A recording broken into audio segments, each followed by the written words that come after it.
अंधेरी रात थी और चारों ओर घना सन्नाटा पसरा हुआ था। राजा विक्रमादित्य अपने अटूट साहस और धैर्य के साथ घने जंगल में चल रहे थे। पेड़ों की सरसराहट और जंगली जानवरों की हल्की आवाजों के बीच वे सावधानी पूर्वक कदम बढ़ा रहे थे।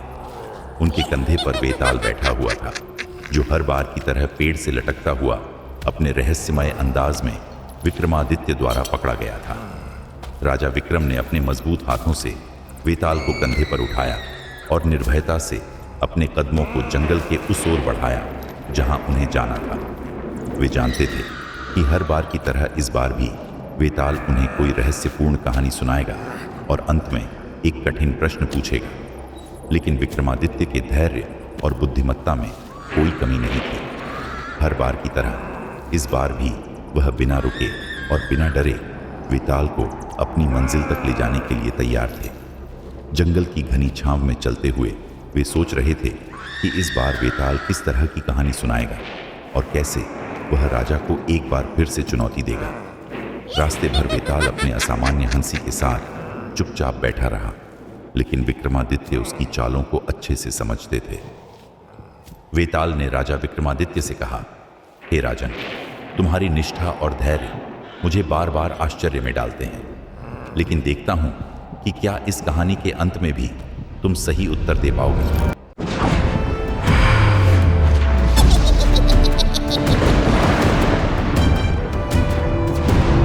बहुत समय पहले एक राज्य में एक धर्मात्मा और दानी राजा का शासन था। वह राजा अपनी प्रजा से अत्यधिक प्रेम करता था और सदा उनके हित के लिए तत्पर रहता था। उसकी एक सुंदर और गुणवान रानी थी, जो न केवल उसकी पत्नी थी बल्कि उसकी सच्ची अर्धांगिनी भी थी।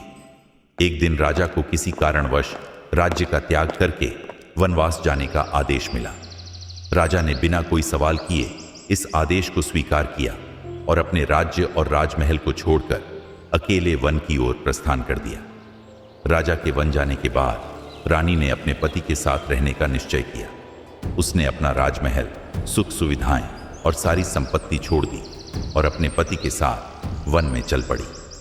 राजा ने उसे बहुत समझाया कि उसे वन का कष्ट सहने की आवश्यकता नहीं है, लेकिन रानी अडिग थी और उसने कहा, राजन, मैं आपकी अर्धांगिनी हूं और आपकी हर कठिनाई में आपके साथ रहूंगी। वन में रहना आसान नहीं था। वहां की कठिनाइयां, कड़ी सर्दी और तपती धूप ने उन्हें कई तरह से परीक्षा में डाल दिया, लेकिन रानी ने किसी भी प्रकार की कठिनाई में हार नहीं मानी। उसने अपने प्रेम और समर्पण के बल पर हर कठिनाई का सामना किया और राजा का मनोबल बनाए रखा। एक दिन राजा और रानी जब एक नदी के किनारे पर विश्राम कर रहे थे तो एक साधु वहां आए। साधु ने राजा से कहा, हे राजन, आपकी अर्धांगिनी सच्ची है और आपका समर्पण अद्वितीय है। आप दोनों की निष्ठा और प्रेम अद्वितीय है। साधु ने राजा से कहा कि वह रानी को एक अंतिम परीक्षा देना चाहता है। साधु ने राजा से कहा, आपकी रानी आपकी सच्ची अर्धांगिनी है, लेकिन क्या वह वास्तव में हर परिस्थिति में आपके साथ खड़ी रह सकती है? यदि हां, तो वह इस अग्नि परीक्षा को पार कर लेगी। रानी ने राजा की ओर देखा और मुस्कुराते हुए इस परीक्षा को स्वीकार कर लिया। उसने मन ही मन अपने प्रेम और निष्ठा को प्रणाम किया और साधु की अग्नि परीक्षा के सामने खड़ी हो गई। जैसे ही वह अग्नि में प्रवेश करने को तैयार हुई, साधु ने उसे रोका और कहा, रानी, तुम्हारी निष्ठा और प्रेम अद्वितीय है। तुम्हें अग्नि परीक्षा देने की आवश्यकता नहीं है। तुम सच्ची अर्धांगिनी हो। साधु ने राजा और रानी को आशीर्वाद दिया कि उनका प्रेम और निष्ठा अमर रहे। राजा और रानी का प्रेम और विश्वास एक मिसाल बन गया और वे दोनों पुनः अपने राज्य में लौट आए। वहां उनकी प्रतीक्षा में पूरा राज्य था, जिसने उनके प्रेम और त्याग की कहानी सुनी और उनका आदर किया। कहानी समाप्त करने के बाद वेताल ने राजा विक्रमादित्य से पूछा, राजन, अब तुम ही बताओ, इस कहानी में राजा का त्याग और रानी की निष्ठा में से किससे अधिक महान कहा जा सकता है? क्या त्याग ही प्रेम का सबसे बड़ा प्रमाण है या निष्ठा और समर्पण का कोई अन्य मूल्य भी है? राजा विक्रमादित्य ने वेताल की कहानी को ध्यानपूर्वक सुना और फिर गंभीरता से उत्तर दिया, हे वेताल, इस कहानी में राजा का त्याग और रानी की निष्ठा दोनों ही अद्वितीय हैं। परंतु यदि मुझे इनमें से किसी एक को अधिक महान मानना हो तो मैं रानी की निष्ठा और समर्पण को प्राथमिकता दूंगा। राजा विक्रमादित्य ने अपनी बात स्पष्ट करते हुए कहा। राजा ने वनवास का आदेश स्वीकार कर त्याग का परिचय दिया। यह एक राजा का कर्तव्य है कि वह धर्म का पालन करे और वह अपने राज्य के हित में जो भी आवश्यक हो उसे करे।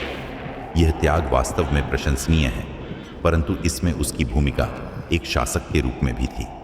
दूसरी ओर रानी ने अपनी निष्ठा और समर्पण से न केवल अपने राजमहल और सुख सुविधाओं को त्यागा, बल्कि उसने अपना सब कुछ छोड़कर अपने पति के साथ वन में जाने का कठिन निर्णय लिया। उसने यह कदम बिना किसी स्वार्थ या लाभ की भावना से उठाया। उसका प्रेम इतना निस्वार्थ और दृढ़ था कि वह किसी भी कठिनाई का सामना करने के लिए तैयार थी। राजा विक्रमादित्य ने निष्कर्ष में कहा, अतः रानी की निष्ठा अधिक महान है, क्योंकि उसने त्याग के साथ साथ अपने प्रेम और निष्ठा को हर कठिनाई में निभाया। उसने अपने पति के प्रति अपने प्रेम को केवल शब्दों में नहीं, बल्कि अपने समर्पण और साहस से सिद्ध किया। प्रेम का सबसे बड़ा प्रमाण निस्वार्थ निष्ठा और समर्पण है, और रानी ने इस कहानी में उस प्रेम का सर्वोच्च उदाहरण प्रस्तुत किया है।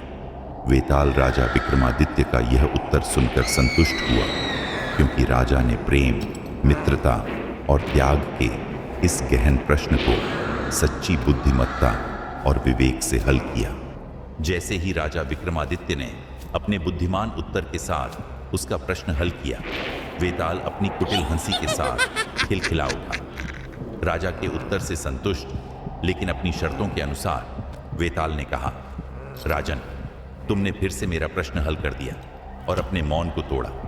अब मैं एक बार फिर पेड़ पर लौटूंगा। यह कहते ही वेताल ने राजा के कंधे से उड़ान भरी और एक हवा के झोंके की तरह घने पेड़ों की ओर उड़ गया। विक्रमादित्य ने गहरी सांस ली, लेकिन उनकी आंखों में कोई निराशा नहीं थी। वे जानते थे कि यह उनकी परीक्षा का एक और हिस्सा था और उन्हें वेताल को फिर से पकड़ना होगा। बिना समय गंवाए उन्होंने अपने कदम उसी पेड़ की ओर बढ़ा दिए जहां से उन्होंने वेताल को पकड़ा था। अपने अडिग धैर्य और अटल संकल्प के साथ राजा विक्रमादित्य एक बार फिर इस रहस्यमयी सफर की ओर बढ़ चले, निडर और अजेय जैसे वे पहले थे।